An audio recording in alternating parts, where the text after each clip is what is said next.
And now I stand here to talk about another very illustrious person, Dr. Farokh Udvada, a benchmark general physician in India. Friends, his medals and prizes in academics is yet an unmatched record. Sir says, medicine is learnt and taught at the bedside by listening and talking to the patients, by touching them, by examining them. He truly believes a doctor has to be patient with a patient to understand his pain completely. And sir, let me tell you, खुदा भी एक doctor ही है। वे उन्होंने जिंदगी के prescription में देखो ना, सबसे अच्छी दवा फ्रेंड्स, हंसी और खुशी ही लिख दी है। So if you're always smiling, you're always going to be healthy. I proudly present before you a dynamic personality, a person simple at heart, dedicated to his duty, aware of his social responsibilities, our very own Dil Ka Doctor, Padma Bhushan Dr. Farokh Udvada. I request Honorable Vice President Shri Venkaiah Naidu ji and respected Vada Dastur ji Sahib to felicitate Dr. Farokh Udvada.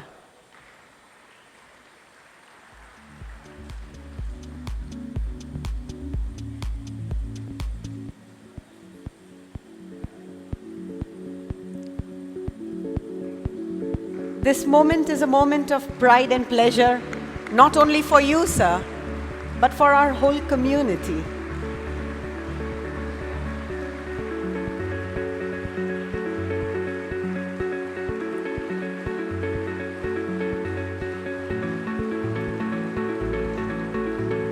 And the scent and color of these flowers say that you'll be in our memory forever. And sir, we request you to address the gathering and say a few words.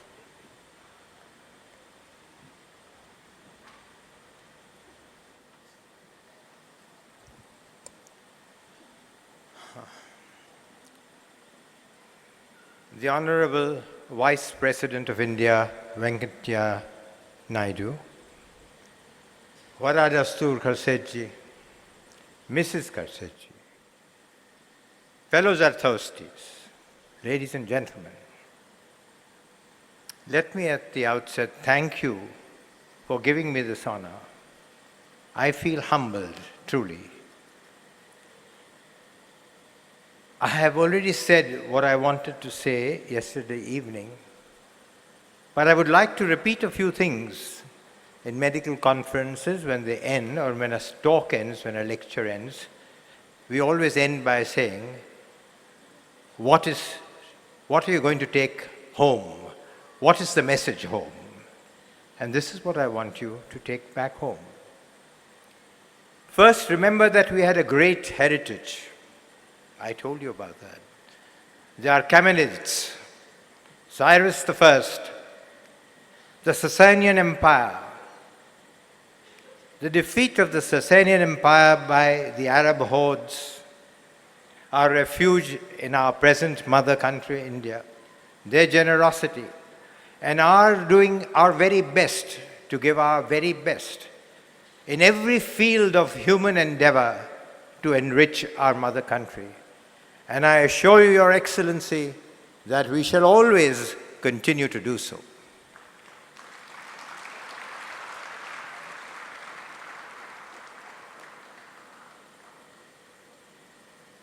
I look after a lot of middle class and poor people of our community, and I always ask them some questions about the community and the religion.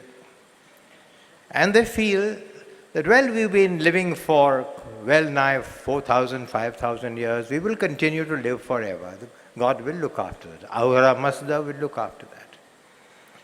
But I want you to take home this message that do not have this blind faith. I told you last evening that the community is on the verge of a demographic disaster. Please remember that. Simple arithmetic, 4 deaths to 1 birth.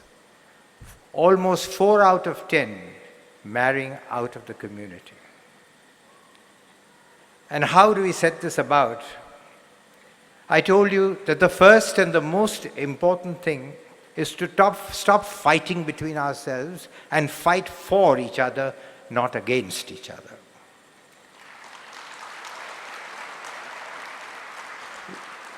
You cannot progress unless you have a united front. You will only stand still in a torpor. You might even go backwards. But if you want to progress, go forwards, you have to stand united. The other thing which I always hear my dear old Parsi fogies say to me, that we are such a pure race. Ethnically, we are pure. Ladies and gentlemen, today's science shows you there is no such thing as an ethnically pure race. We have all had DNAs over the thousands of years mixed up our Persian DNA. So please remember that. So instead of talking about and championing ethnicity, I suggest that you celebrate your culture.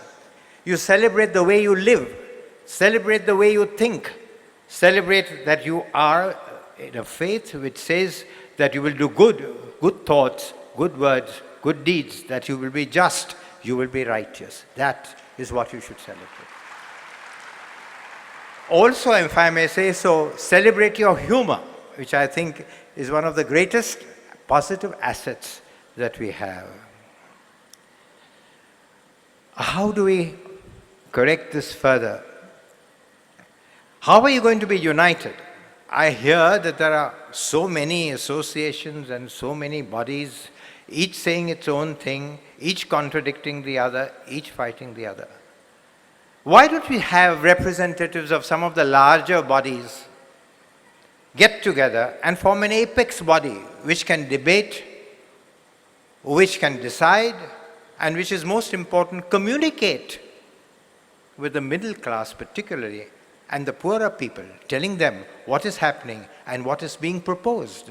I suggest that this perhaps might be one way of presenting a united front. I also told you that the Parsis are a race linked to Zoroastrianism, but not akin, not exactly identical. In other words, you have to separate race from religion. Remember that in the Achaemenid period, under Cyrus, Darius, Xerxes, there were any number of different races which practiced the Zoroastrian religion. The Achaemenid period, that great empire, stretched from the greater part of the civilized part of the world. It was the first world empire. Remember that. And I also told you, there are many non-Parsis who still today practice the Zoroastrian faith. There are, for example, the Kurds, the Armenians, the Azerbaijans, many of them. There is a very great historian, a dear friend of ours, who has done a lot of research personally by mixing and looking at the nomads of South Russia, what used to be Soviet Russia in those days, and has told me that there are many of these nomads who still have features which tell you that they are practicing in a way the Zoroastrian faith. I also told you, if you remember, that we need to change. I don't mean change the basic aspects of our religion, the tenets of our religion, of the Zoroastrian faith. They are within us. They are part of us. You cannot change them. But you need to look at some socio-cultural changes. I need to tell you that you need to believe in the equality of gender which is being practiced the world over today. Please do so.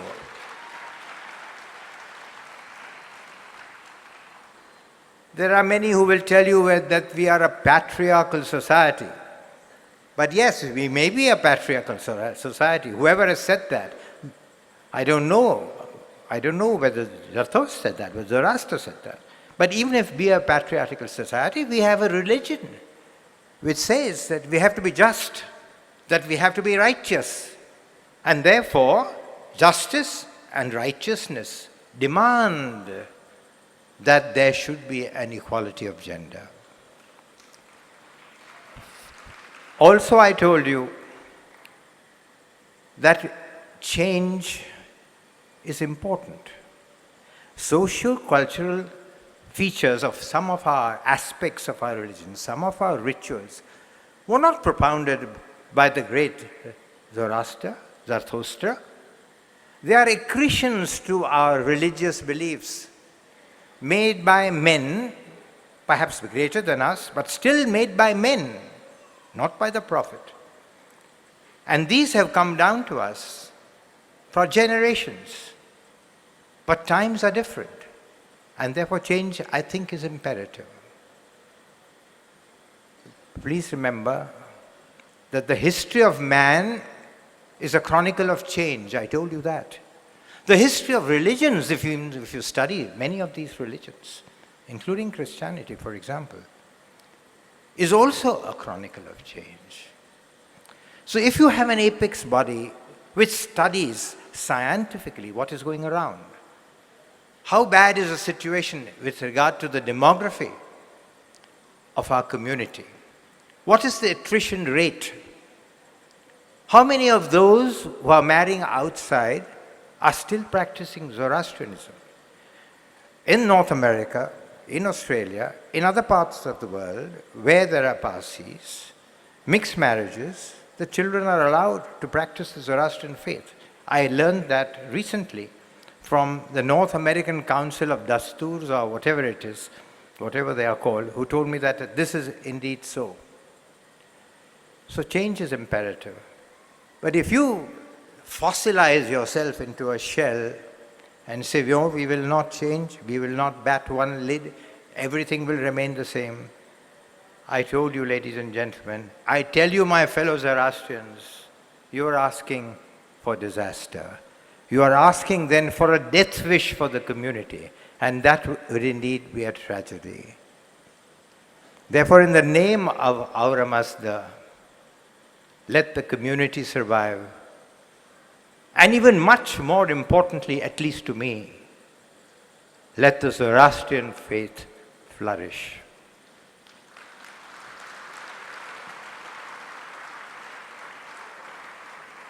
I cannot help standing here today that I owe a great deal of what has happened to me with the grace of God to my parents, who taught me the importance of righteousness and truth since I was a little boy. My mother would spank me if I ever spoke a lie. I remember that well enough. I cannot thank even more my wife, who's been my main love and support. My children, Zarir, Gul, Zal, Zara, Shirin, Jehan, Rustam, Cyrus. And above all, I thank Aura Mazda. May his blessings be upon all of us for all time, for good health and happiness. But what else was want in life today other than health and happiness? Thank you.